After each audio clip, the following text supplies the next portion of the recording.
Thank you for joining us right here on the program. And again, a warm welcome. The European Development Days, EDD, the platform that brings the development community together each year to share ideas and experiences, has just ended its forum this year. Held in Brussels, Belgium, this year the forum harped on empowering women for sustainable development.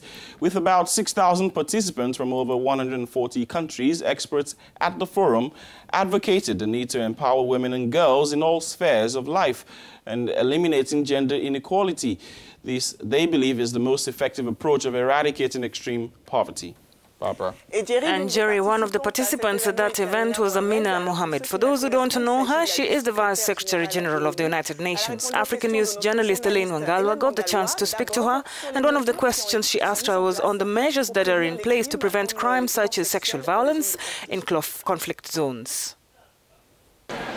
Well, first of all, we're containing this in the overall frame that we have to try to execute the SDGs. And we look at the context, and you talked about our mission settings and perhaps settings where we have humanitarian crises. And that we are using an initiative like the Spotlight, which looks at addressing gender-based violence at its core, but also in the mechanics of how a government can help provide the policy and the laws to protect our women and girls, and in some cases boys. A lot of this has got to do with how we manage ourselves in the field, and with the United Nations we're looking at the sexual exploitation and abuse and the policy for implementing that, and giving the necessary tools and capacity for our own missions and our UN country teams to deal with it. Well, the UN Deputy Chief, known for championing women and girl-child causes, have said in the past that gender-based discrimination is the invisible driver that most crimes of sexual, that actually consist of most crimes of sexual violence. And the lower, she also talked about the lower a woman's status is, the greater her vulnerability and exposure to harm. And she talked about how this could be solved. Here we have to tackle some of the norms and the attitudes. Basically, again, it's about addressing patriarchy at its core. And so this is some of what we want to try to have deepen in terms of the efforts and investments that are made there. I think it's important to note that there have been a lot of efforts by civil society and women's movements, but it hasn't been at the scale at which we need to have that done. So we welcome the partnership with the EU on the Spotlight. It's the first time that we've had such an enormous amount of money to do this with, half a billion. And we're going across a number of regions, but we're being very region-specific to say that many of these things are the same. No, they're not. They come out in different ways depending on the culture, the traditions, the norms. And we're trying to tackle that using partnerships with community-based organizations and making sure that we get to the root of it. At the same time, having government reinforce that whole call for zero tolerance for gender-based violence. And she also pointed out that on the continent, apart from traditions and religion, there are other factors that prevent women's development.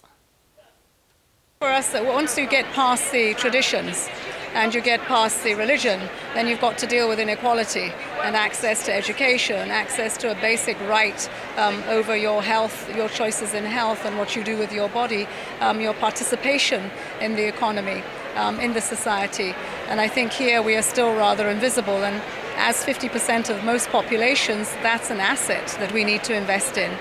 So again, we have to do this in an integrated manner. We can't just do one or the other. We've got to bring down the silos in the way in which we work, in the way in which we partner, and in the way in which we really look at the sustainability of what we do in our communities.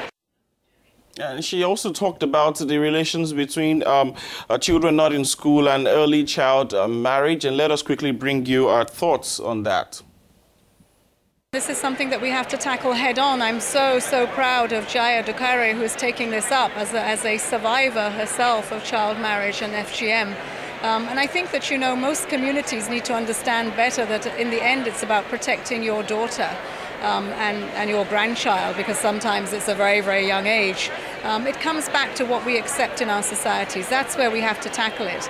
Government can't come into your home or your bedroom or your decision making in a family. And we have to find ways of starting a social movement that does not accept this anymore. And we need champions that people look up to. So they may be religious leaders, they may be presidents, they may be ministers, or even women in the market. But we find in our own societies who we look up to. We make them champions of such causes, and we try to look not just to the end of that practice, but what is the alternative to ensure that that practice doesn't rise again.